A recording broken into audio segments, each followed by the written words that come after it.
हामी सत्तामा पुग्यो भने 3 दिन मात्रै स्कुल खोल्छौँ हामी। त्यो यत्रो 6 दिन 7 दिन पढिराख्नुपर्ने आवश्यकै छैन। 3 दिन पढ्ने 4 दिन काम गर्नुपर्छ।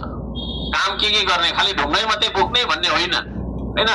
निर्माणमा, उत्पादनमा, आविष्कारमा हैन, अन्वेषणमा आविष्कार गर्नु पर्यो नि। यो देशको विद्यार्थीले गर्नु परेन है।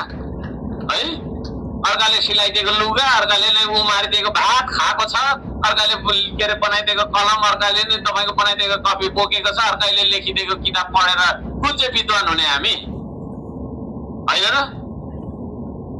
खै त हाम्रो चाहिँ केही पनि छैन है।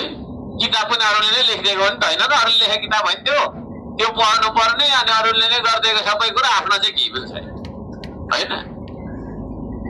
छक्क पर्छु म त। त्यसले गर्दा यो खालको शिक्षाले काम गर्दैन भनेर हामी 3 दिन मात्रै पढ्छौँ। 3 दिन मात्रै। श्रम संस्कृतिले तपाईँको छैन होइन।